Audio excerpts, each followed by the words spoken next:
Mga kabayan, umani ng kaliwat ka ng batikos mula sa netizen ang ginawang promosyon ni Pangulong Ferdinand Bongbong Marcos Jr. dito kay PNP-CID Chief General Nicolas Torre III. Kahapon ay binigyang parangal at pagkilala ni Pangulong Ferdinand Bongbong Marcos Jr. itong si Torre at nanumpa ito bilang Star Rank Officer sa seremonya na isinagawa kahapon mula sa ranggong Brigadier General na promote ito bilang Major General. Matatandaan na trending at mainit na pinag-uusapan ngayon si General Torre dahil sa kanyang pangunguna sa illegal na kidnapping at pag-aresto kay dating Pangulong Duterte para ikulong sa ICC dyan sa The Hague, Netherlands. Maging sa Senado ay mainit na isyu itong si Torre dahil sa kanyang pagiging arogante at bastos na pagtrato kay PRRD. Pero sa kabila ng napakaraming nagagalit at bumabatikos kay Torre, ikinagulat ng netizen nang bigyan pa ito ng parangal ni Pangulong Bongbong Marcos Jr. Dahil dito, napatunayan at naniniwala ang ating mga kababayan na lahat ng ginagawa ni Torre na panggigipit sa mga Duterte ay utos ni PBBM. Kaya kahit binabatikos siya ng maraming Pilipino, ay hindi siya nagpapatinag dito dahil nakasandal siya sa pader ng Malacanang. Panoorin natin to news na to. Police Major General Nicolas Torre III and family. Ayan. O, tinanggal muna natin yung music kasi tingnan nyo yung ngiti ni grabe yung ngiti ni Diwata grabe todo, umabot hanggang tenga Ayan tingnan nyo yung ngiti niya. Abot hanggang tenga sabi niya ginawa ko lahat ng gusto mong gawin. Eto na ako. Tatanggap na ng estrella. Kayong mga anak ni Torre, proud kayo sa tatay ninyo? Ha? Na hindi marunong sumunod sa batas? Proud kayo sa tatay ninyo may pagkadiktador? Bakit kanyo? Hindi niya sinunod yung batas eh. Yan ay konklusyon mismo ni Senator Amy. Si Torre ang nagpa-aresto kay Pangulong Duterte na hindi man lang dinala sa korte. Na alam naman po natin na sa Article 59 ng Rome Statute, talagang kailangan dalhin mo sa korte sa Pilipinas. Maliban kay Torre, isa rin sa binabatikos ngayon ng netizen ay ang mismong Pangulo ng Bansa na si PBBM.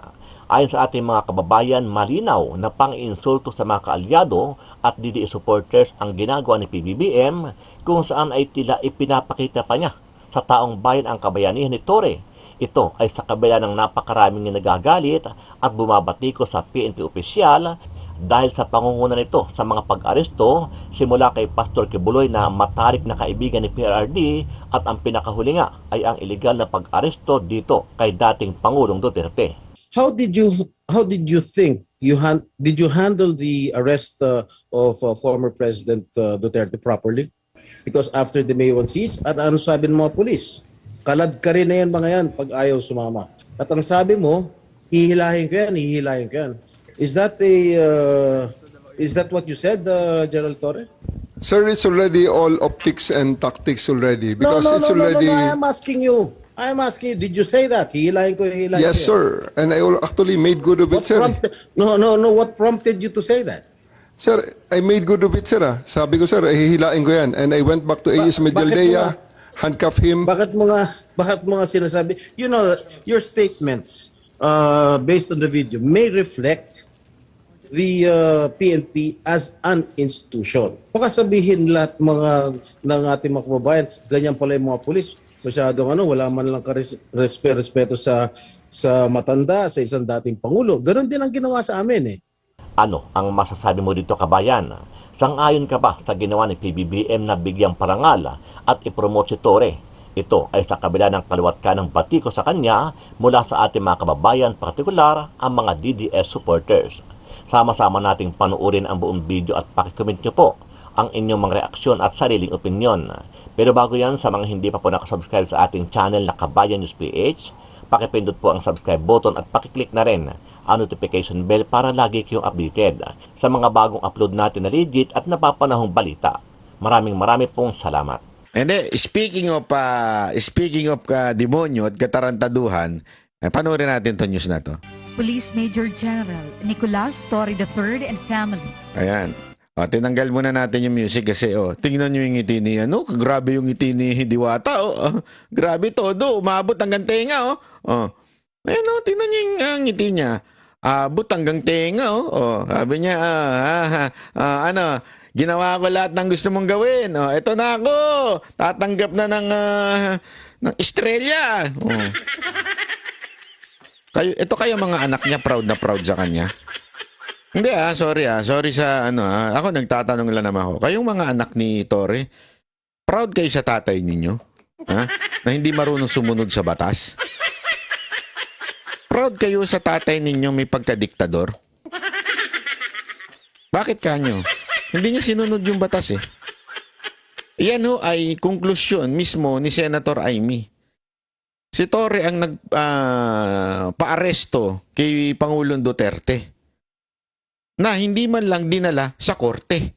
Na alam naman po natin na sa Article 59 ng Rome Statute, talagang kailangan dalhin mo sa korte sa Pilipinas. Even in international law, napapakinggan ko po yan sa mga international lawyer, na lalong-lalo na doon sa inimbitahan ni BP Sara Duterte na constitutional lawyer. Hindi ho pwede na kahit anong batas na hindi mo bibigyan ng pagkakataon ng isang akusado na ipagtanggol ang kanyang sarili at humarap sa korte. Kailangan talagang paharapin mo sa korte ng Pilipinas. Ayan. Tuwan-tuwa si Tatang. Si Marcos naman, sabi niya, good job, ito na yung bayad. Ay, hindi. Di bayad. Ito na yung reward. Di pala bayad. Reward mo sa mga pinagagawa mong pagsunod mo sa utos ko. Ano ba utos niya? Una, si Kibuloy. Di ba? Babuyin yung kay OJC. Holy ground, bababuyin mo. Tapos kahit wala doon yung warrant, doon mo pupuntahan. Kahit iba yung warrant, hindi si Kibuloy, doon mo pa rin pupuntahan. Maghukay ka, asan na yung heartbeat? Baka nahanap na ng mga anak mo yung heartbeat. Pahanap mo sa anak mo yung heartbeat. Baka mas makita nila yan, di mo makita eh. Ito pa si Marcos, tuwan-tuwa dito eh. Bakit? Siyempre, tinanggal niya yung pinakatinik sa lalamunan niya. Yung, sa totoo yan. Sigurado ako, sabi, hindi mo ako in-appoint na Department of Agriculture Secretary. Ipatatapong kita sa dahig. Grabe, no? Antakin mo. Feeling ko talaga, kung mabubuhay lang yung tatay nito, magagalit tatay nito. Totoo, sa tingin ko lang tatay ni Marcos. Sigurado ako kasi kita nyo naman sa pelikula ni Amy, talagang tinalakan niya yan eh. Wala kang alam, sabi. Isa kang spoiled. Ay, di pala spoiled ang ginamit doon. Puro party, sabi sa kanya.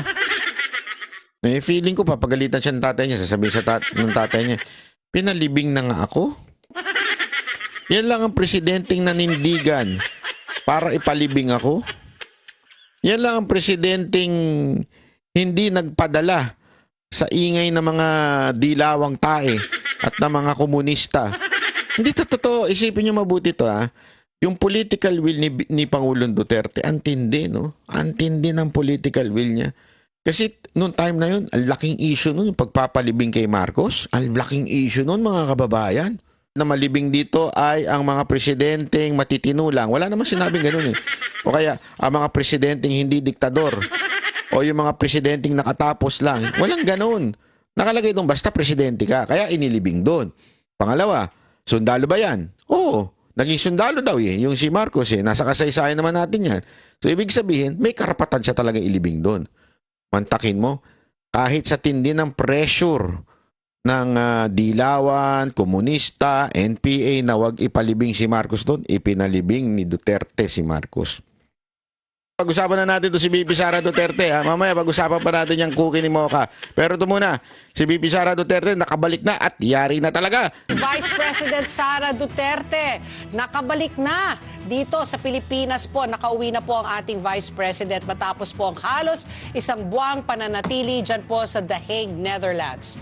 Umuwi po si VP Sara matapos nitong maisayos ang legal team ng kanyang ama na si dating Pangulong Rodrigo Duterte na nananatili pa rin sa kustodiya ng International Criminal Court o ng ICC. Sa impormasyon mula po sa Office of the Vice President, dumating po ang Vice President sa Ninoy Aquino International Airport kahapon, Sunday, April 6, bandang alas 9:56 ng gabi, sakay po ng Emirates Airlines flight number EK334.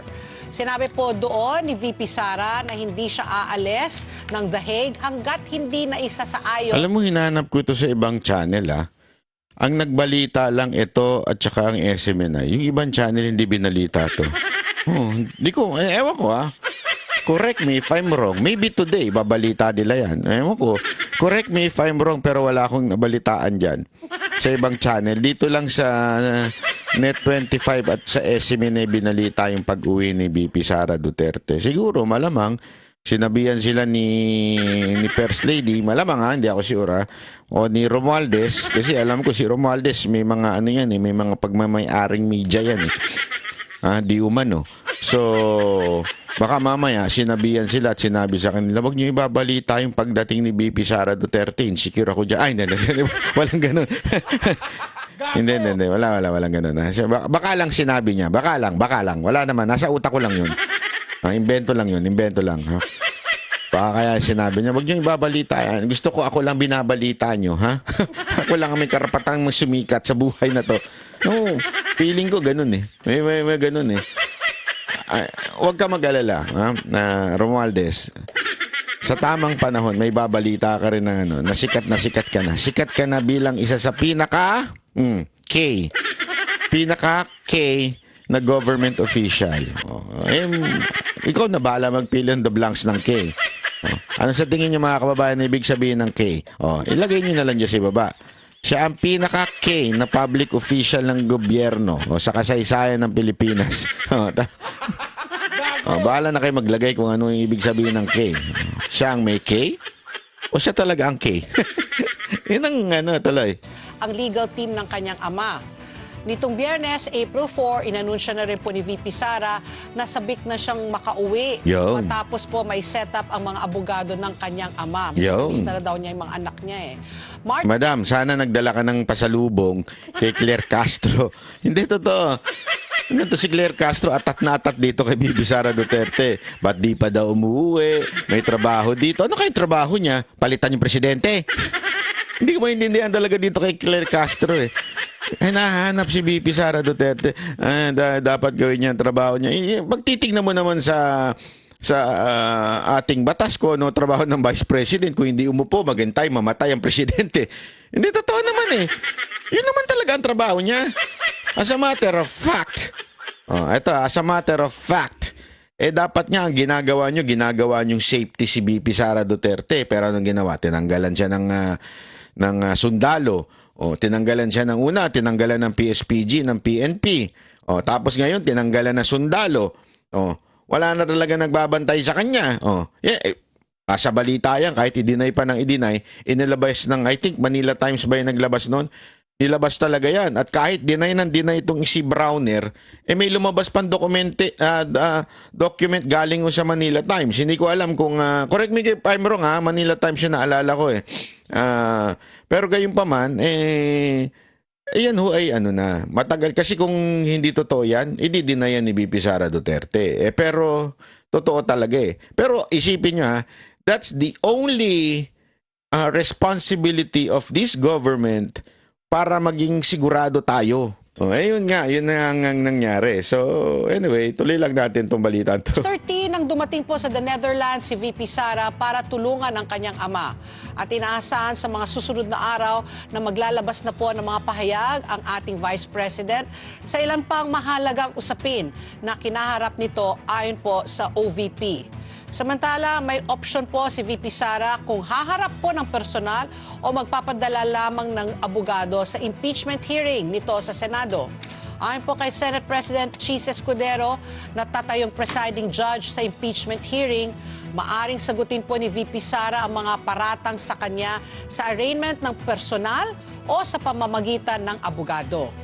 Paliwanag po ni Senate President Chis Escudero, obligahin lamang ang kanyang pagdalo kung kinakailangan lamang ang kanyang presensya Yun. at para kilalanin ng mga saksi ang kanyang katauhan. Yun. May karapatan din umano siyang i-waive ang kanyang pagdalo. Pero para naman ko ay Iloilo Representative Lawrence Defensor na isa sa mga prosecutor mula po sa Kamara, malaking usapin o big deal kung hindi dadalo si VP Sara sa impeachment hearing. Sa inyo lang big deal. Sa totoo lang, sa inyo lang. Alam mo kung bakit? Baka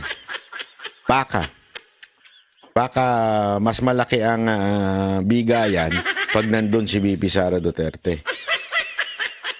Pero pag wala dun si VP Sara Duterte, medyo mababa ang bigayan. You know why? This is just an opinion. This is not a fact. This is just an opinion na baka mas malaki ang bigayan pag nandun si VP Sara Duterte. So, dapat pikunin natin si VP Sara Duterte. Kasi remember, impeachment is not a masasabi nating legal matters. Why? It's all politics. Kasi kung talagang legal matters, ito isipin nyo na mabuti ito Sino ang judge ng Senate ng impeachment? 'Di ba mga senators? Isipin niyo yan mabuti. Senators ang magiging judge. Yung mga senator nga hindi nga abogado naging judge. Hindi, isipin niyo logic says simpleng-simple.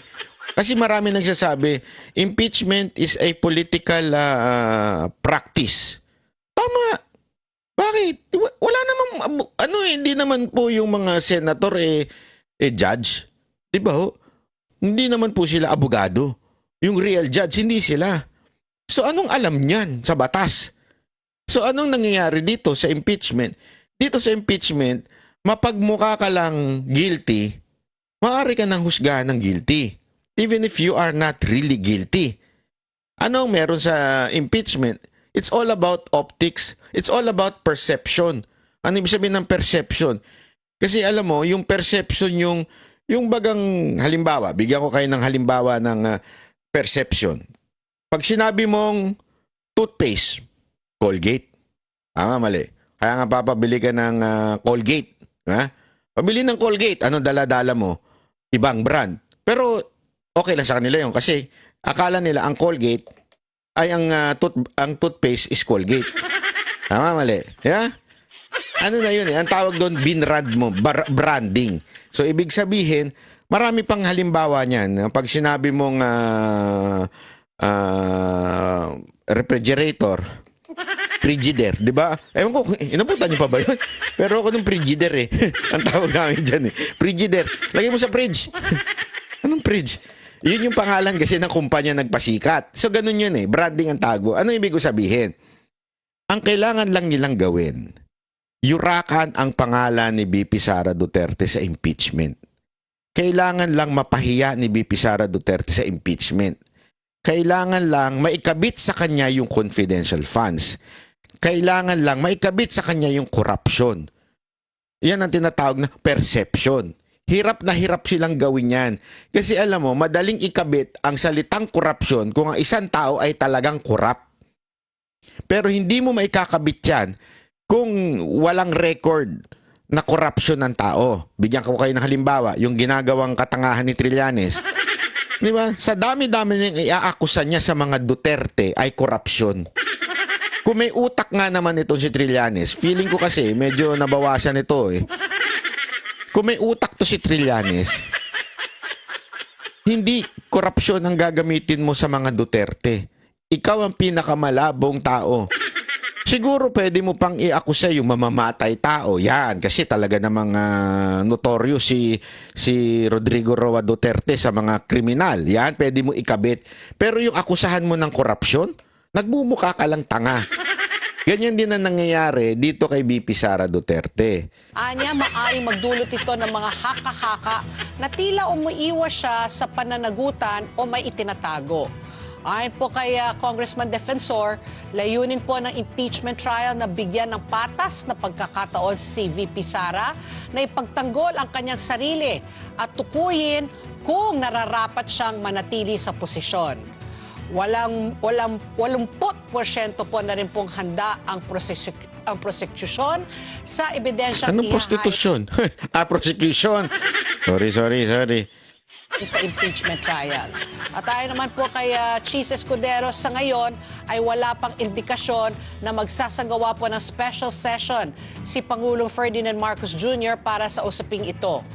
Pero maaari umano mapag-usapan ito sa pulong ng Legislative Executive Department Advisory Council o LEDAC pagkatapos po ng May 12 election. Sisimulan na po ng Senado ang impeachment trial sa June 30 matapos manumpa ng 12 bagong senador. Para mahatulan si VP Sara, kinakailangan po ng Senado ang 2/3 na boto mula sa mga miyembro nito. Ayan. So mga kababayan, 2/3. Kailangan na 16 na senator. Yun nga po. So mga kababayan, kailangan po ng 16 na senators. Ang kunin natin, yung straight Duterte. Para sigurado tayo na hindi i-impeach si VP Sara Duterte. Kasi, ito, isipin mo, 24. Okay? Minus 16. Oh. Di ba? So, ilan na yun? 8. Di ba? Tama ba? Tama. 8. So, pag may 8 hindi bumoto, ibig sabihin nun, hindi may impeach. Kuwari, ang bumoto lang ay hindi 16. Kuwari, hindi pala 8. Dapat mga 9, ganyan. Pag may 9 hindi bumoto, o 10, sabihin mo na, 10 na hindi bumoto na ma-impeach si VP Sara Duterte, wala na. Hindi siya ma-impeach. Tama-tama. Ang Duterte Senate slate ay mahigit 10 na sila ngayon, di ba? Kasama si Richard Gomez. Si Richard Mata pala, sorry. Si Richard Mata, si Dr. Richard Mata. Di straight na tayo. Kung gusto natin matapos ng paghihirap natin, straight na natin, okay? Kung gusto nyo pang mas matapos na agad yung paghihirap natin, maganda. Biro lang. Kung gusto natin, we pray. Yan ang dapat natin gawin. Lagi lang tayo mananalangin dahil whatever is happening to our country, Panginoon na lang ang sabi niya kung ano ang maganda. Yun safety yun, safety.